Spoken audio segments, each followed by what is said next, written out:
Hi everyone, and welcome back to the 2022 Northern Ontario Ag Conference. Before we get started, I will just remind everyone that we are recording all of the events on this webinar.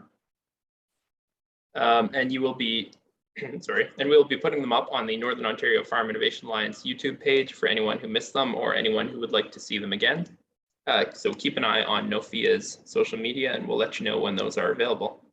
Everyone is welcome to use the chat feature at the bottom of your screen, but we please ask that you keep comments respectful and on today's topic. We invite everyone to ask questions, but we ask that questions please be put through the Q&A feature, also at the bottom of your screen, because it's easier to track questions that way on our end. At the end of each presentation, I will put the questions to the presenter. I would like to thank the Rural Agri Innovation Network for helping us present this conference, and I would also like to thank the Chicken Farmers of Ontario, Bioenterprise Canada Corporation, the Cooperation Council of Ontario, and FedNor and the Government of Canada for sponsoring this conference. And now I would like to introduce Johnny Kashama, Agricultural Manager from Collège Boreal in Sudbury. And I will just put your slides up in 1 second here. There we go. All right, take it away, Johnny, and you can just let me know when to change the slides. Okay, thank you very much, Cameron, and thank you very much, the audience. Good afternoon. So my name is Johnny Kashama. So I work, as Cameron said, at Collège Boreal as an agricultural manager. And my background is in food science and technology, but also in agriculture. So I worked as a researcher in potato seed management and technology in Africa, and a couple of experiences here and there in the same area in Latin America, Central America, and in Africa. So today I'll be presenting to you, taking advantage of growing ethnic vegetables in Ontario, which for me is like a golden opportunity for our farmers. Okay, Cameron. Okay, so the presentation outline. So I will start with an introduction and also present some most consumed vegetables by ethnic groups in Canada in general, but in Ontario in particular, and also health benefits of some of them. Recipes, we didn't get to recipes really, but we have another way of doing that through our partner, and also research on and work done on ethnic vegetables so far in Ontario, and some concluding remarks. So for the introduction, so we just wanted to present to, I think that everybody knows, well, this is okra, and in the previous slide we had bitter melon or Momodica charantia. So this is Abelmochus esculentus, which is also part of ethnic vegetables that we'll be talking about.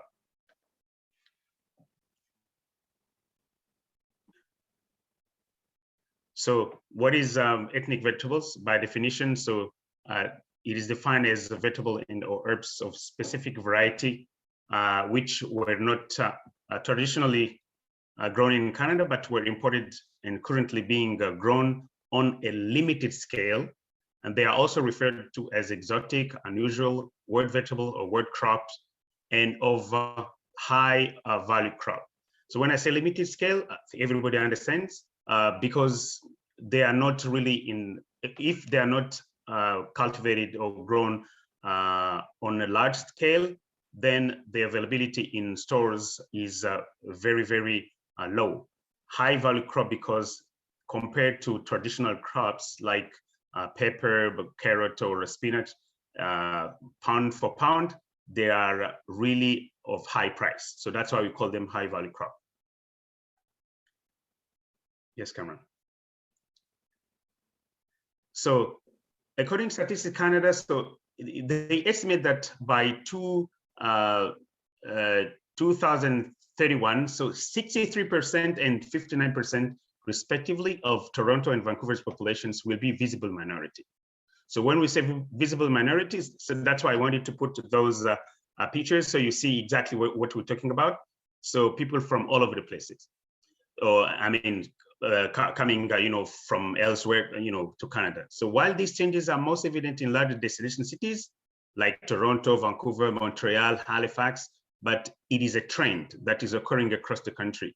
Everybody can see now, for instance, in Sudbury, you find people from, from India, for instance. You have a lot of them. So you also have people. I went to Hearst in Timmins. In Timmins, I met someone from Africa and said, my God, this is too far, but not that far. But in Hearst, again, I found students from Senegal. So which means that this trend is, going on. So yes, Cameron, we can go on the second slide, the other slide. So this abundance of new Canadians has the potential to transform the Canadian food system, given their desires for authentic tasting foods, notably vegetables. Because when you compare immigrants from, other countries, when they come to Canada, and you compare the way of consuming vegetables, they consume more vegetables than normal Canadian. So then the demand for ethnocultural vegetables is really considerable. So monthly spending on ethnocultural vegetables by only 3 ethnic groups in Toronto, so Chinese, South Asian, and African Caribbean, is estimated to be 61 million per month in the Greater Toronto area, so alone. So this is the research done by Adenkole, so in 2010, but it was preceded by a survey among 750 people of all groups. When I say all groups, it is you have African, and then West Indies, and then South Asian, and also Chinese. So at that time, this is in 2010, they were like 400,000 African Canadian and West Indians, and also around 800 South Asian and 600,000, Chinese. And then they had this article, which was published, worked with some other researchers at Guelph University. Yes, Cameron. So this is just, I just put this, I have a partner, in the business before starting at College Boreal. So this is one of African eggplants. So because it is not grown in Ontario, even in Canada on a large scale. So in Quebec, you only have maybe 2 people, producing them. So I had to cross the border to go to United States, and then, order that. So around 3 tons. And then I didn't even cross with them because just in the US, and then everything was sold. This is just to show and to stress the fact that, there's a huge demand of those crops. This next slide. So considering these ethnic groups, among others, reside throughout Ontario and Canada, the market potential is considerable for local producers if they offer the right product and present it in a right way. So, and on the picture you have Hibiscus Subderifa that we'll talk about, later. Next slide.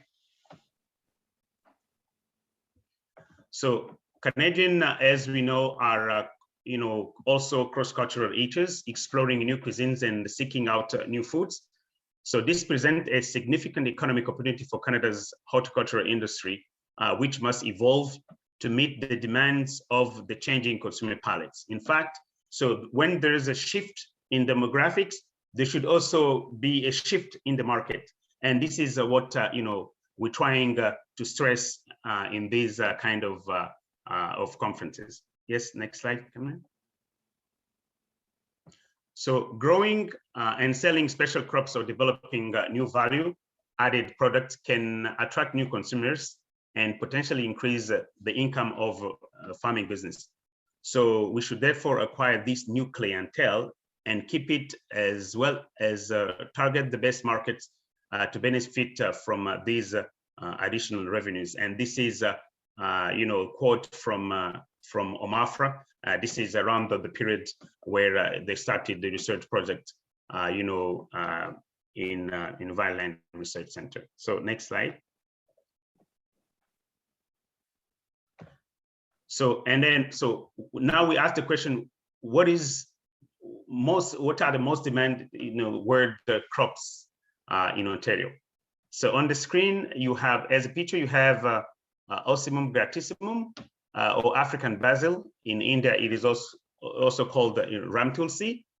So very, very, good vegetables. It can be used as, as a spice, or as also do use it as, to treat some type of ailments.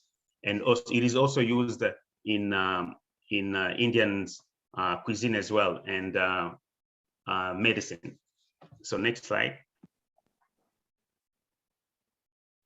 So when you look at this table, so I just put the production per hectare, and also the price, the LB, pound as a retail price. So I didn't put them in order of how important they are, but just put them so you can see. So okra, so Belmocus exclentus, in around 8 to 13 ton per hectare, and retail price is 275. So you can see all the retail price. Now compare the retail price of normal crop that we eat, like so compared to what we know when we go to Walmart or we go to Food Basic, I see at Kalalu, which is 1, 2, 3, the fourth one, African Kalalu and Jamaican Kalalu. So it is $5 per pound. And when I look at pumpkin squash and leaves, which are also consumed, maybe people didn't know that, so it is $6 per pound, and the demand is so high. It's no one who has already said, okay, you know what, I'm going to start growing pumpkin just for leaves, but yeah, they are consumed. And also you have the roselle or Hibiscus Subderifa. You have the leaves and the calyx, which when you say at the price, it is also $6 per pound. And that eggplant that you just saw, the white ones, I showed the lady with on the picture. So it is $7 per pound, and sometimes it go up to $9 per pound. But there is no one producing it, them in Ontario. If people do that, it just on their in their garden in the backyard. Yes, Cameron, we can go on the next slide. So according to to Campbell, so in the season, so yalong beans are also called asparagus beans. So it is 33.4 million, in the season. Asian long eggplant, the market represents 59 million, and okra, also called ladyfingers, the market represents 49.7 million dollars in a season, which means that there is really a very good opportunity. Next slide. So when we compare, Cameron,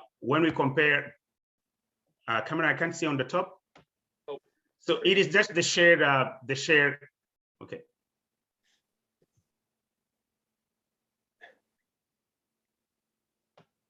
Okay, harvested area, so of greenhouse vegetables by variety in percentage. This is in 2018.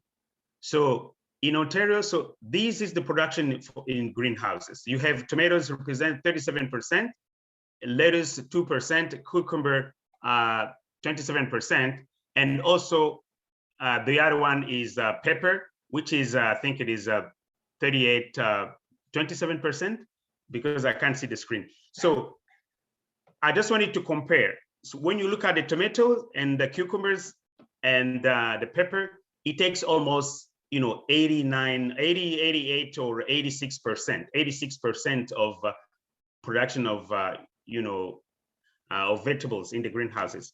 So the next slide. So we'll just go on the nutrition facts and health benefit of some of those vegetables. And here you can see sweet potato leaves. Sweet potato leaves are also consumed in Africa. It's on a very, very big, large scale. And we're thinking that it can also be done here in Canada. Next slide, Cameron.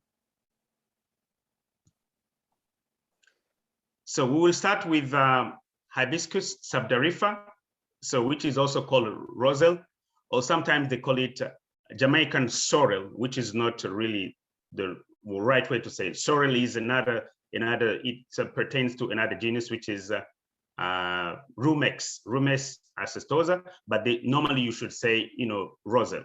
So we have the leaves, which are also consumed, and then you also have the calyx. And nowadays, the trend, the production all over the world start really increasing because of the demand in the US and the demand also in Europe. And right now, so I think it is only maybe 3 or 4 countries which are trying to supply, the world market. You have Jamaica and some Western African countries like Senegal. And the nutrition facts, it's and the medical health benefit. So antihypertensive, hepatoprotective, anti-hyperlipidemic, anti-cancer, antioxidant properties. And this has been proven, scientifically. And when you go on Google Scholar, so you can have more information on that. Yeah, this is still. So you have Hibiscus subderifa. You have the flower. You can also, use the flower, but people will prefer to use the calyx for making, hibiscus tea, or also called bisap. And the leaves are also, consumed. And last time we cooked that with, in the kitchen of our partner, and it was also, streamed live on Facebook. But this is something that we will be doing very shortly on a regular basis, so bi-weekly. So we'll do that so people can know exactly what we're doing. So yeah, of course, it is good product, but then how do we cook it? What are the recipes?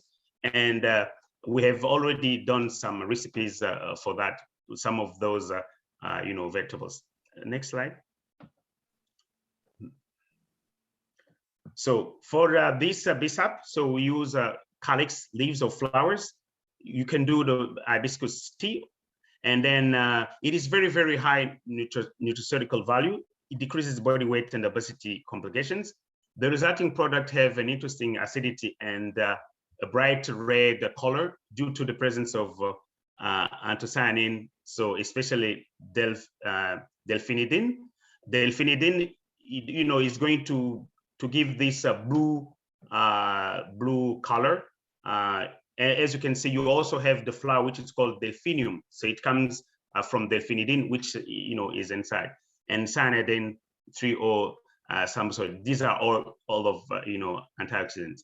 So the high content in polyphenolic compound provide them notable antioxidant and free radical scavenging activities, which means that taking a bisap drink in the morning or in the afternoon, a fresh one, is good for your health. Next slide. So, and then we have the seed composition. So the minimum humidity is 5.6, but the most important here, it is as you can see, the protein content, it is 26 on average. This is an average of eight varieties. And then you also have the glucid, which is 40.4. But mostly I wanted to stress the fact that the seed also contain proteins. And nowadays people are trying to think on how you can make a coffee, a kind of a coffee from the seeds, and also using it for animal feed. Next slide.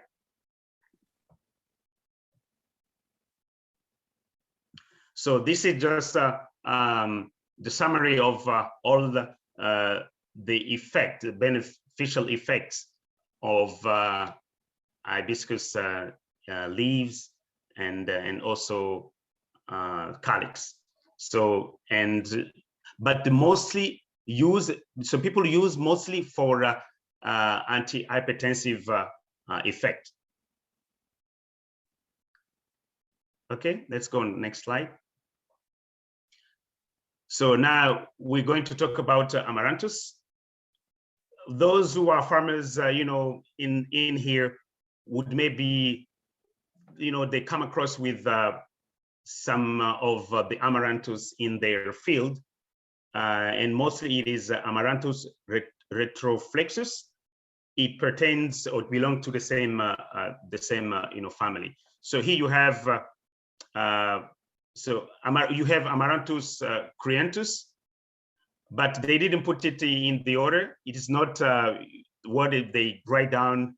What is not that. So it is this one, the first one on the left. It is bicolor, and in the middle one it is creantus, and the last one is just red amaranth. Amaranthus viridis is what they call in Jamaica Kalalu, and then and this Amaranthus creantus is called African amaranth, and the Hypochondriacus amaranth is used mostly for the grains. So the other ones are used, because they are really grains. And Amaranthus viridis, sometimes they call it, cow tongue, because of how the leaves are long and they look like cow tongues. Let's go on the next slide. So nutrition fact of cooked amaranth. So I'm going to stress on the minerals. So you have manganese, magnesium, and phosphorus.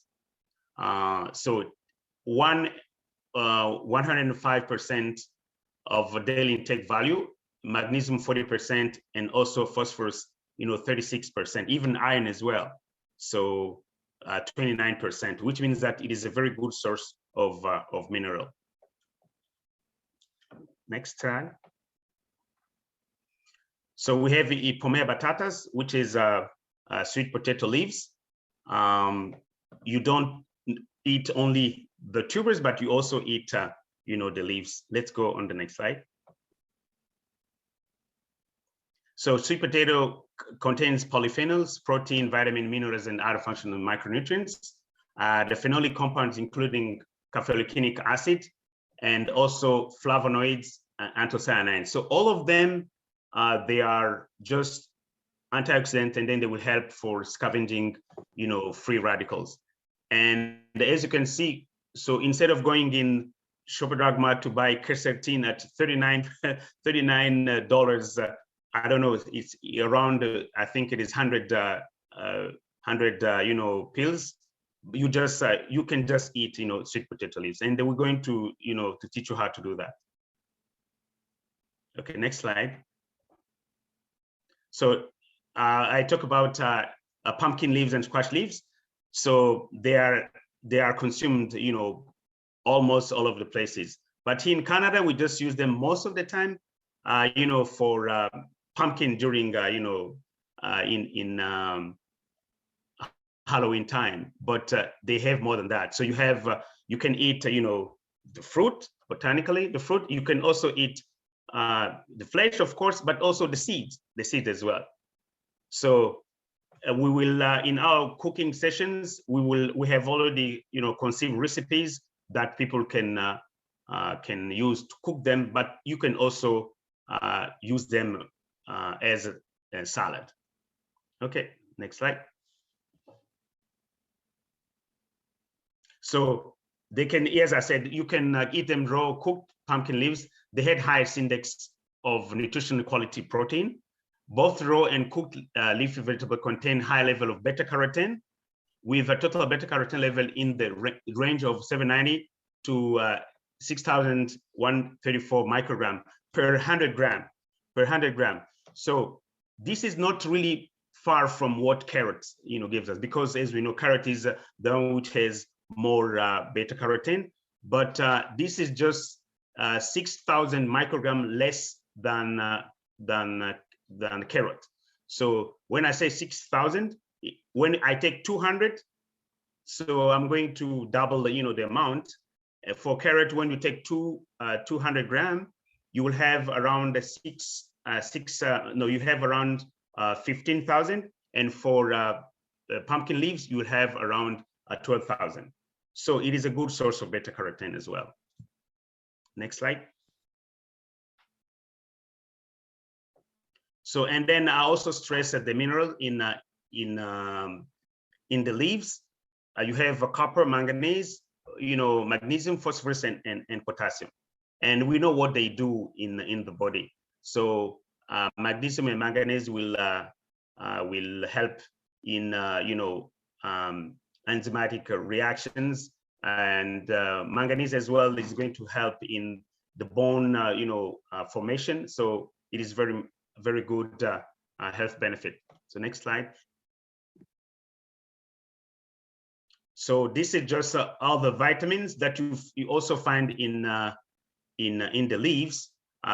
You can look at vitamin B9 and B6, which are really high, and also vitamin A as well.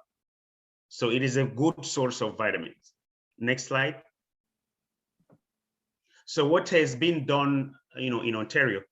So in Vineland Research and Innovation Center and OMAFRA in 2010, what they did,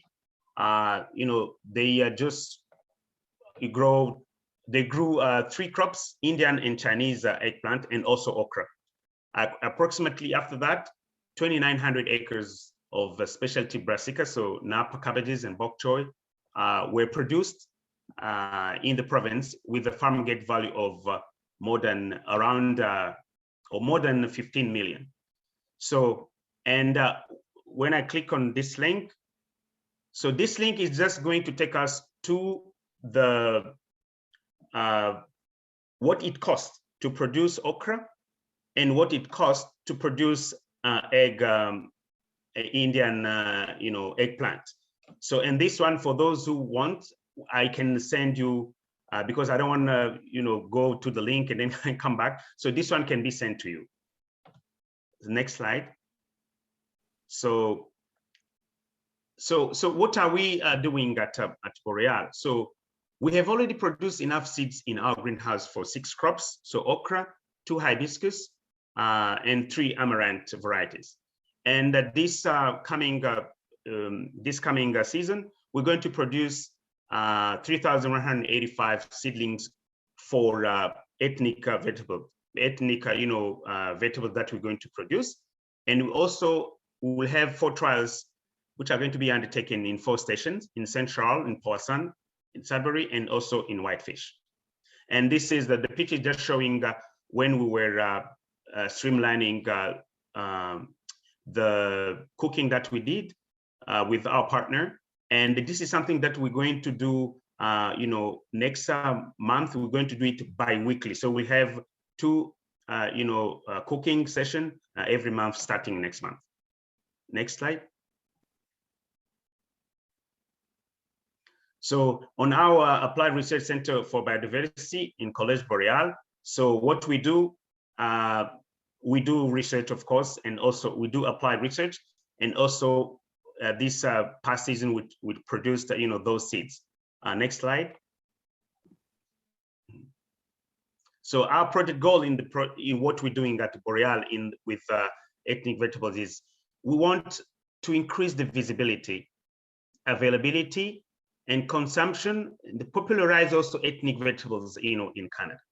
So the specific objective is adaptability of identified ethnic vegetables to Northern Ontario's environment and ecology, and also, which is normal, so determination of growth parameters. Because so far, it is only in the greenhouse that the Vineland Research did that. So some other people started now to go out. So for us, we want to start already outside and see exactly how it is going to be. And then maybe we're going to also to partner with the University of Guelph to do it outside instead of in the greenhouse. So what activities are we planning to do? As I said, so cooking sessions and testing and bi-weekly, starting the next month. Farmers market participation, we're doing it already through the plant that we produce in our greenhouse, and also flyers distribution, and also growing in our different stations, as I mentioned. Okay, next slide. So yes, those are 4 stations. So Central, Powassan, Sudbury, and Whitefish. And I just want to show you the Noodle King. This is what you see on the slide. When you have only, you're looking for buying like 100 seeds, it will cost you $19, just to show you how it is expensive. So, but it is not, no one produces, Noodle King in Ontario, but the demand is very high. Even there is so this one was in back order. So every time when you try to buy them, it's gone.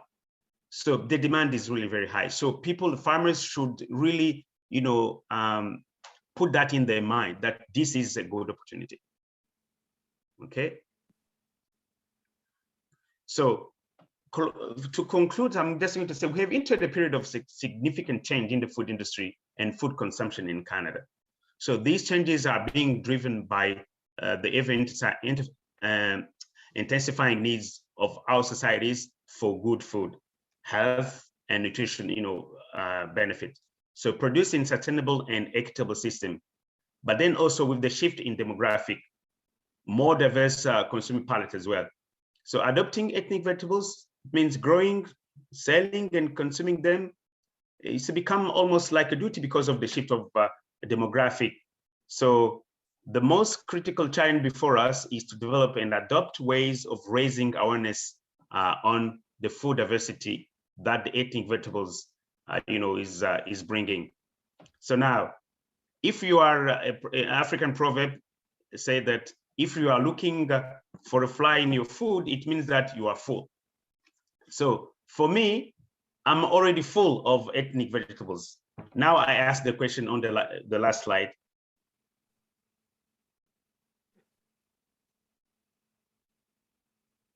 There must be another slide at the end. There we go. Yes. What satisfies your hunger? For me, I'm satisfied when I'm eating ethnic vegetables. Vegetables when I'm eating okra, when I'm eating, what we have presented. So it's now your turn to see that, okay, I'm going to try ethnic vegetables. Thank you for your attention. I think that was great. We have a few questions, and I will just skip back. The first question is about the first plant that you showed here. So I'll just run back to the beginning. Subderifa, Hibiscus Subderifa. Yes, that one. Yeah, is the harvest product the leaves or a berry or a root tuber? Okay, it's not a root tuber. So these are calyx. They support, the petals of the flower. Okay, so you can harvest the flower, but you also harvest, the calyx. Okay, so it's not. It is a calyx of a flower, and also you also eat the flowers, the calyx, and also the leaves as well. Yeah. Okay, thank you. And I will just stop sharing. So do you have any recommendations for producers for how, if they started growing some of these, how would they go about marketing them? Yes, thank you. Good question. So marketing them, we're going to serve as not middlemen, but we have the stores that we partner with. Here in Sudbury, we have already partnered with some of them, but we have all of Ontario. We have the stores that we're going to partner with, and then people who are producing them, so they already have outlets. So where they will go. Great. And then another interesting question: are any of these plants and vegetables you mentioned, do they have a risk of becoming an invasive species in Yes. Northern Ontario? No, because so they are not. So you have, I don't know how, but because maybe someone is thinking of Amarantus, I don't know, because we already have Amarantus retroflexus that farmers don't like in their because they go all over the places. Yeah. So if there is, we have Amaranth. I think that these are things that should be done to see if they can become, invasive species. But I don't think so, because there's a work which is being done in Quebec on Amaranth, and so far, there's not any concern. For me, there's not any concern. I don't think there's a concern. And where can people find the cooking sessions that you mentioned during your presentation? Thank you very much for the question. So we're going to partner with, in Sudbury, it is going to be with one of our partner. It is Pharmacy Culinaria on Lawrence Street. She has a farm, but she also has a pharmacy and also a kitchen where people come and then they share their cookings. So, and then it's going to be done, it will be on Facebook Live. When we do that, is on Facebook Live. Okay. And is the plan that people will cook along with them, or just sort of learn how it's how you can use these? I will do the cooking session. I do the cooking session, and we explain. And people ask. There will be a person maybe reading, the questions, and then we're going to answer the questions. And Okay. then people can do that. And we also have pamphlets that we have already developed. So we're just waiting for printing, and then people can have those as well, where you have the cookings, 1, 2, 3, 4, and so on. Awesome.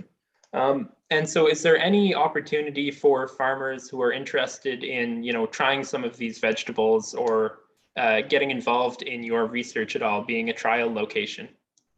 Yes. Yeah. So unfortunately, the conference comes after that. We have chosen and identified our partner, but in the near future, for sure, maybe not for this season, but for the coming season, those who are interested can just write to us.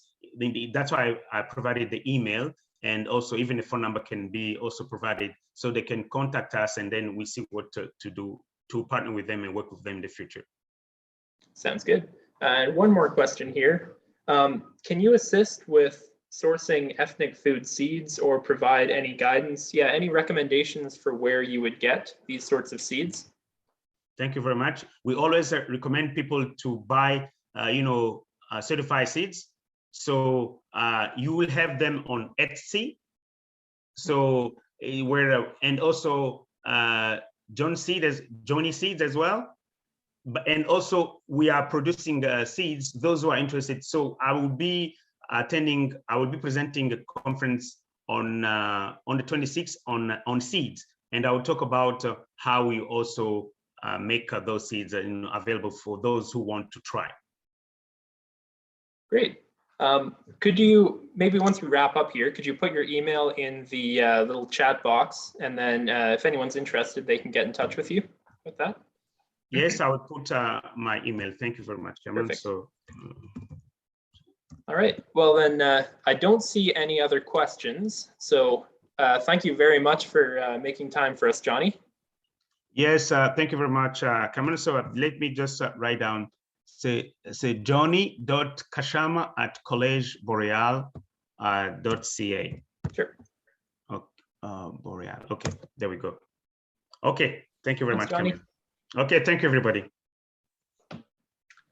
And unfortunately, I just got a text from our next presenter. He is, something has come up and he's unable to make it. That was Dr. Pritesh Kumar of the College Boreal, or sorry, not College Boreal, Canadore College in North Bay. He was going to present on Canadore College's agricultural DNA/genomics lab. He will not be available to do that, but he has indicated that he'll record his presentation, and then we'll try and put that up online with the rest of the recorded sessions from the conference. So with that, we will end a little bit early on this session, and we will regroup at 3 o'clock for our final session of the 2022 Northern Ontario Ag Conference. Thank you. We will see you at 3.